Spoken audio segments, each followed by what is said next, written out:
impact atau akibat dari pertemuan Munaslup Gerindra yang mencalonkan Presiden Prabowo sebagai presiden di 2009 diikuti oleh Kim Plus.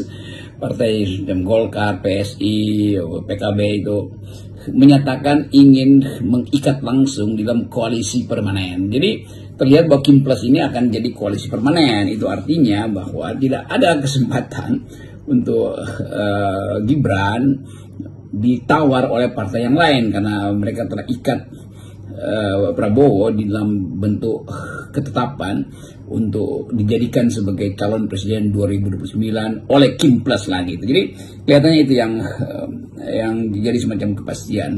Walaupun publik merasa kenapa secepat itu Presiden Prabowo menyatakan diri ingin maju di 2009, bukankah baru 100 hari dan seolah-olah 100 hari akan jadi semacam kesepakatan untuk memulai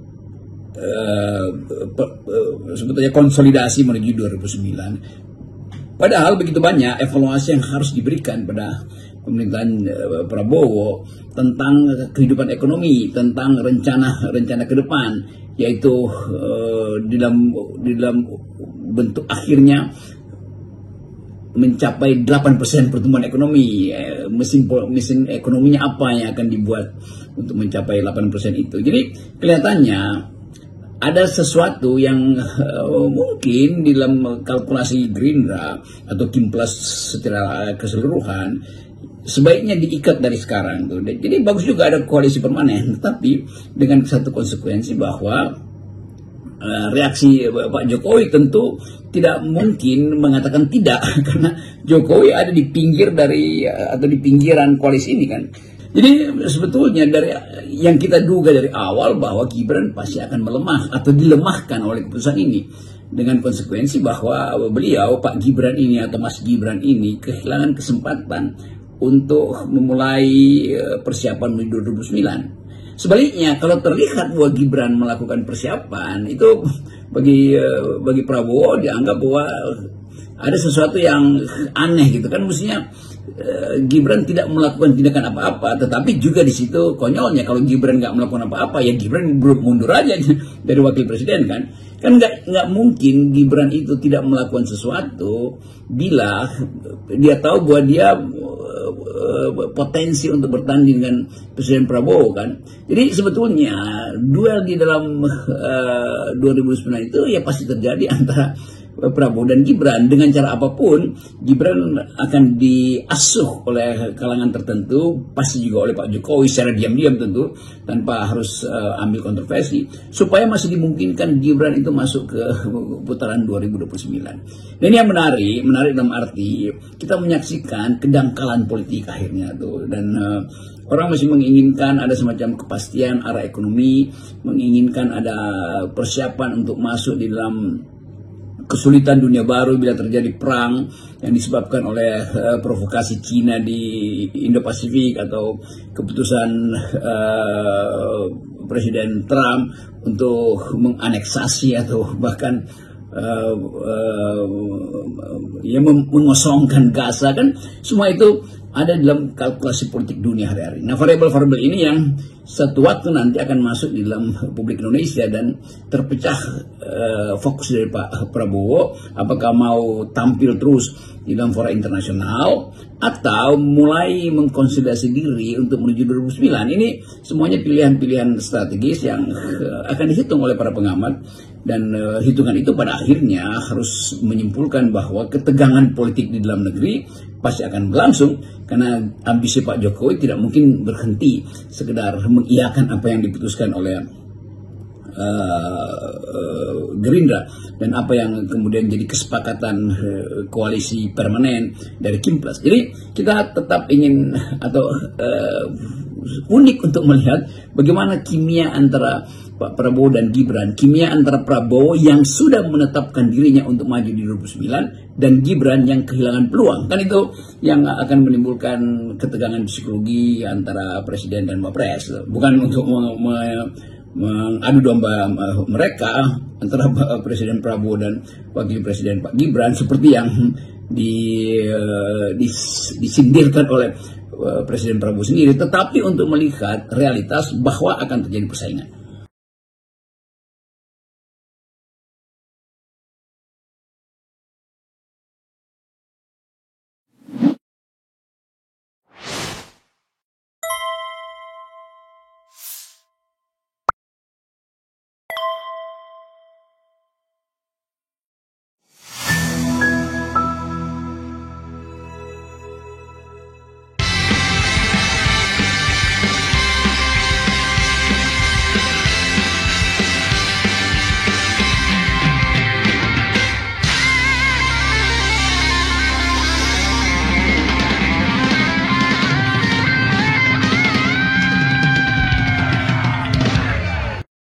Tapi saya katakan di sini, begitu saudara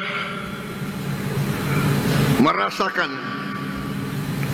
begitu saudara melihat tanda-tanda Prabowo Subianto tidak setia kepada rakyat Indonesia, pada saat itulah saya minta saudara koreksi saya. Kalau perlu,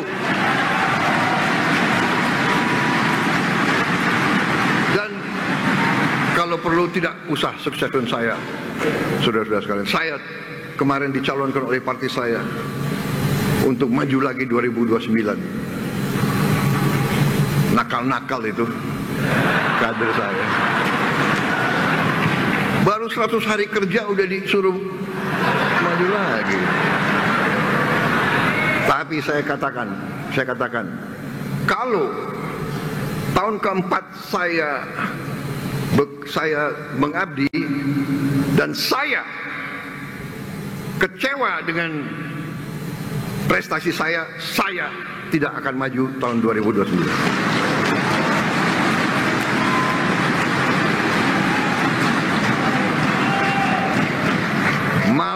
Saya malu sama rakyat Indonesia. Untuk apa? Kalau tidak mampu, lebih baik saya format.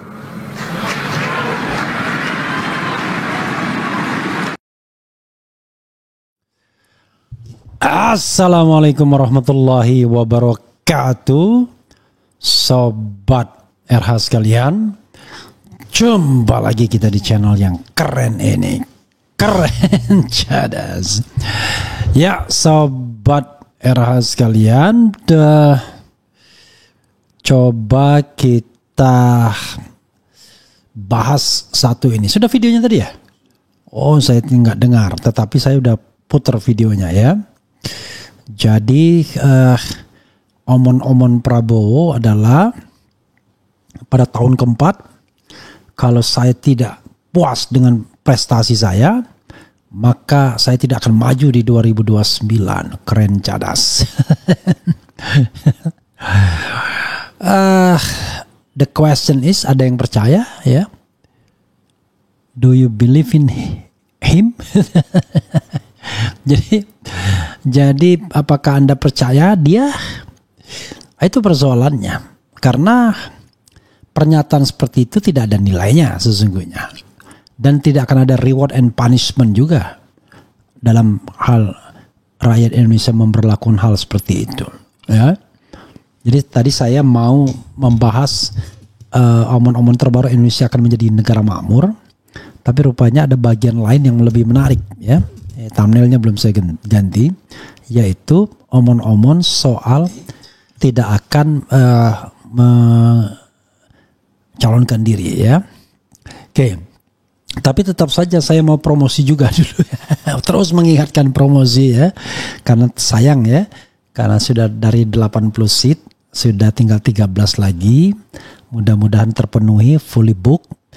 Dan kalau untuk yang bintang 3 baru kurang dari separuh yang terisi, jadi masih banyak. Nanti rencananya 3 bus ya, 2 bus yang bintang 5, 1 bus yang bintang 3. Ya tentu saya punya kewajiban moral untuk mensukseskan ini, karena yang bersangkutan insist betul mengajak saya, ya sudahlah ya. Ya kita saling membantu dalam hal kebaikan. Dan siapa tahu ada Sobat Era sekalian. Kalau soal berangkat, saya katakan 100% kurang 0,1% berangkat. Kalau bilang pasti 100% kan milik Allah Subhanahu wa Ta'ala. Tetapi insya Allah tidak ada kendala apa-apa karena modelnya adalah booking. Jadi sudah di booking 80 seat buat bintang 5 dan 40 seat untuk bintang 3. Itu yang saya yang saya dapatkan informasinya dari pemilik travel Kiai Haji Sofatillah Mozaib ya. Beliau orang yang pemilik Al-Quran terbesar di dunia ya. Insya Allah ada videonya juga yang terakhir tuh, yang itu coba di setel juga nanti ya, gitu, atau dijalankan ketika kita membahas soal Prabowo. Video keberangkatan tanggal 23 Februari yang lalu ya, karena selama bulan Desember Februari saja sudah lebih 500 jemaah yang diberangkatkan oleh travel ini Al Akbar Indonesia ya, dengan pemandu dan pemiliknya Kiai Haji Sofatillah Mozaib. Jadi keuntungannya adalah dia adalah pemandu tapi sekaligus pemilik ya, itu yang paling penting. Oke, sobat Era sekalian, kita bacakan ya soal umroh ini ya. Ini kalau keberangkatannya dari Palembang karena memang pusatnya di Palembang, tetapi pada dasarnya nanti untuk tanggal 7 Maret nanti ya dari Jakarta karena menggunakan pesawat Saudi Airlines ya. Jadi mereka dari Palembang kemudian bermalam di Jakarta atau di daerah lain bermalam di Jakarta dan pakai Saudi Airlines. Jadi karena itu pasti. Jadi sobat Era sekalian ya, kita bahas ini. Jadi pertanyaannya adalah ukuran berhasil atau tidak itu siapa yang akan mengukurnya?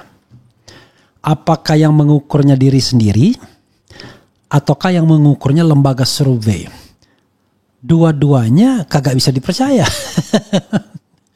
Karena sebagai contoh misalnya dengan Jokowi saja berdebat siang malam 7 hari 7 malam nggak akan pernah ketemu.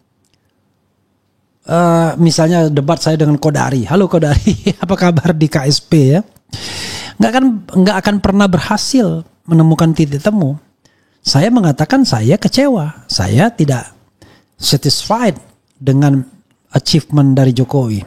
Tapi Kodari dengan berbasis teman-teman surveinya yang entah mungkin sudah dia bayar atau metode surveinya dipelintir sedemikian rupa sehingga jawabannya akan kembali kepada titik yang tadi. Kan percaya, kemudian apalagi puas, cukup puas ya kan, kemudian kurang puas, tidak puas. Jadi cukup dan kurang itu kemudian menjadi wilayah abu-abu cara merumuskan pertanyaan itu. Padahal kalau mau clear itu kan sangat puas, puas, tidak puas, sangat tidak puas. Tidak ada kata-kata cukup puas, tapi tengah itulah cukup puas, itulah yang kemudian akhirnya menjadi sebuah legitimasi bagi pemerintahan Jokowi untuk mengatakan bahwa 70% lebih rakyat Indonesia puas. Dan sekarang 80% orang puas dengan Prabowo. Saya pikir surveinya di mana ya? Apakah di kalangan yang kritis, terdidik, tahu informasi, atau di kalangan yang nggak ngerti informasi apa-apa, yang taunya terima sembako dan lain sebagainya, terima bansos dan lain sebagainya. Jadi ini ada juga soal krusialnya ya. Bagaimana mengukurnya? Apalagi ukurannya dari pribadi. Waduh, kalau dari pribadi, saya mengatakan apa yang saya kerjakan pasti memuaskan diri saya. Kalau seandainya dihadapkan pada kritik orang lain, dalam diri saya nggak merasa puas. Let's say misalnya pekerjaan saya dalam membangun channel ini, saya bisa berargumentasi, saya puas. Karena dalam jangka hampir 5 tahun, subscribernya sudah 3,5 juta. Tapi bandingkan dengan yang lebih berhasil dari saya yang subscribernya bahkan sudah berlipat-lipat. Terutama artis-artis ya. Deddy Corbuzier misalnya. Ketika ngundang saya dia baru 11 juta kalau nggak salah. Sekarang dia sudah 20 juta. Najwa Shihab misalnya. Ketika saya baru memulai dia baru berapa 2 juta atau 3 juta. Atau 5, sekarang udah 10 juta. Kan nggak ada apa-apanya. Atau yang lebih baru lagi si pebasket sombong itu siapa namanya lupa saya, Denny Sumargo kan bikin podcast kayak Deddy Corbuzier ya, dari kalangan A sampai Z diundang. udah lebih besar juga dari saya subscriber. Jadi relatif sekali kalau kita mengatakan kerja kita itu berhasil atau tidak. Itu baru satu aspek lainnya kan banyak kan. Pekerjaan sebagai pengkritik misalnya. Sehingga saya ingin mengatakan bahwa saya senang Prabowo ngomong seperti ini paling tidak, tapi saya tetap senang. Paling tidak bagi kita yang mengkritik itu wilayahnya tidak abu-abu lagi. Kita bisa menunjukkan tuh, lo sendiri kan yang ngomong pada tanggal sekian. Nah sekarang dia sudah berkali-kali kan blunder. Ngomong tentang pemberantasan korupsi tiba-tiba hidup Jokowi. Ya itu kan kacau. Padahal baru saja OCCRP menempatkan Jokowi sebagai salah satu pemimpin terkorup. Jadi kan paradoks seperti itu seperti buku Prabowo sendiri. Ya kan? Apa yang kemudian biggest achievement within 100 days ini? Kan kita nggak tahu. Danantara nggak jelas pembahasannya. Tiba-tiba ada Danantara dan kemudian recognized as the terbesar ya kan.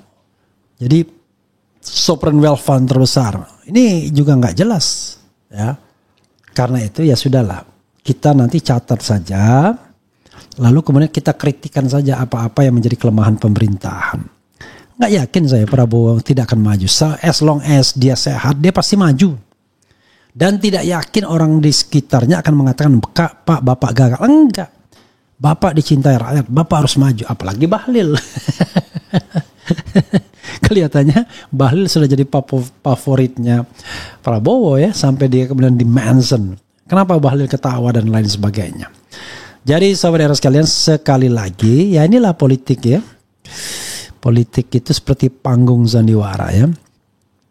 Dunia ini panggung sandiwara.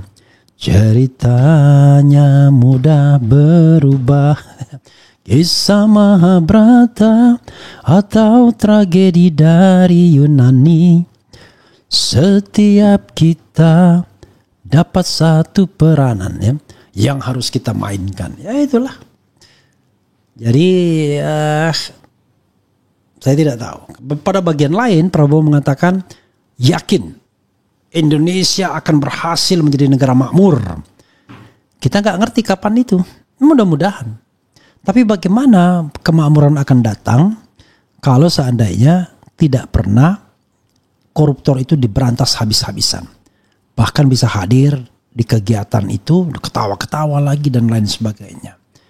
Orang udah tahulah kalau politisi kaya raya itu dari mana uangnya. Apalagi kalau politisi yang pengusaha atau pengusaha yang politisi. Sekarang Danantara. Kalau kita lihat struktur Danantara, oke, coba ditampilkan ya. Kalau kita lihat struktur Danantara, itu udah jelas tuh. Dari sini saja bayang-bayang ketidakberhasilan itu tinggi sekali. Atau katakanlah bayang-bayang untuk maju 2029 itu juga tinggi. Coba bayangkan. Ini struktur Danantara. Mana tadi ya? Nah ini. Coba kita lihat ya. Coba lihat. Ini untuk tidak berhasilnya tinggi sekali nih ya. Tuh, skuad Danantara, Dewan Penasehat ya. SBY, Susilo Bambang Yudhoyono. Kemudian Joko Widodo. Lalu pembina dan penanggung jawab Prabowo Subianto. Nah, badan pelaksana kita lihat. Ya, Roslani, Menteri Investasi dan Hilirisasi, Chief Executive Officer, CEO-nya dia. Dan siapa dia? Ketua TKN Prabowo Gibran, Ketua Tim Kampanye Nasional. Doni Oskaria, Wamen BUMN, Chief Operating Officer, COO. Ini orang juga dekat kalangan istana. Yang jelas dia adalah paman dari Nagita Slavina atau paman dari Raffi Ahmad lah ya. Kemudian Pandu Syahrir, siapa dia? Ini Wakil Bendum TKN Prabowo Gibran, Chief Investment Officer CEO. Dia Wakil Bendahara Umum TKN Prabowo Gibran. Keponakan Luhut Wakil Bendahara TKN. Ya. Kemudian Erick Thohir, kita Ketua Dewan Pengawas, Wakil Ketua Dewan Pengawas Mulyaman Hadad. Mungkin Mulyaman Hadad saja yang kira-kira profesional ya. Erick Thohir kita tahu sepak terjangnya. Hari pertama jadi Menteri BUMN, hari pertama itu juga dia kampanye untuk menjadi calon presiden. Dan serius, bukan main-main. bentuk tim ini dan lain sebagainya. Saya ketemu teman saya pernah satu kantor di mana sekarang di Erik. Waduh, ya luar biasa ya, itu kampanye-kampanye untuk menjadi. Dan dulu ada sepak bola usia berapa waktu itu, 21 ya atau 20 yang kemudian dibatalkan. Itu kan juga dalam rangka kampanye kepresidenan juga. Tapi ya itulah. Jadi sekali lagi ya, coba kita bacakan ya. Ya dari mana lah ukurannya. Yang korup dilindungi jelas Pak, sangat makmur ya. Omong kosong sebelum mafia gerombolan rejim lama, kalau masih bermain kiamat dunia ini di Indonesia tetap sarang koruptor ya. Saya percaya kecuali ada pengkhianat bangsa yang ingin menggagalkannya. Luar biasa ya. Coba bahas dulu, dan antara itu boneka Amerika Galo itu Erik Rosan, oke. Pejabatnya yang makmur. Saya percaya kecuali ngotot sekali si Deden ya. Siapa yang percaya dengan kemiskinan, pengangguran, PHK, banyak perusahaan gulung tikar 2050. Masih adakah yang namanya Indonesia 2040 lah, nggak usah kejauhan atau dipersingkat lagi 2030. Makmur utangi, kata Prabowo tidak ada Indonesia gelap, Indonesia bubar dalam pikirannya. Gibran kepanasan, pas Pak Prabowo sebut AHY bisa jadi presiden. Luar biasa ya. Ya Allah Bang Repli, makmur sekali koruptornya, rakyat yang tercekik. Program food estate juga tidak berhasil. Sindiran pedas ke Fufu Fafa, AHY senyum-senyum, Fufu Fafa merah banget pipinya. Bagi-bagi jabatan, Allah, insya Allah Indonesia makmur. Kalau pemerintahnya pada jujur, takut sama Allah, dan presidennya kerja sama ulama yang lurus, istiqamah, insya Allah Indonesia makmur. Tidak hanya bekerja sama-sama ulama yang lurus, tetapi para profesional yang lurus yang paling penting, yang juga penting ya, bukan paling penting. Orang percaya blas. Rasa cemas, hidup berat, dunia gelap, Fufu Fafa magzulin aja, nilai masih itu ya. Wow, kau yang mulai, kau yang mengakhiri, kau yang gelapin, kau yang bubarin.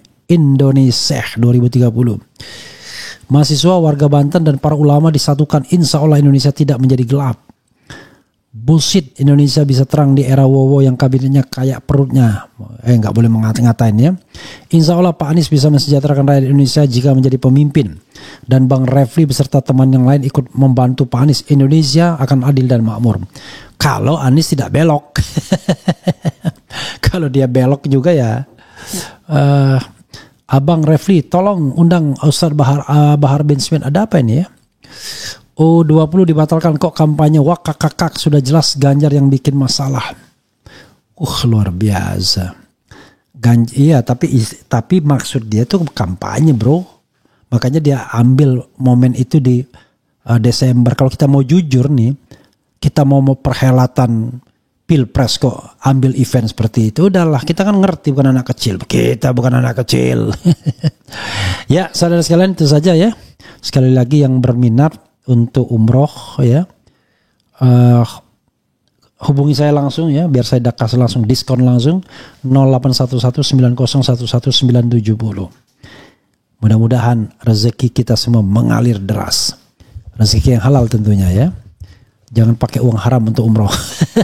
Wassalamualaikum warahmatullahi wabarakatuh. Keren cadas. Ciao.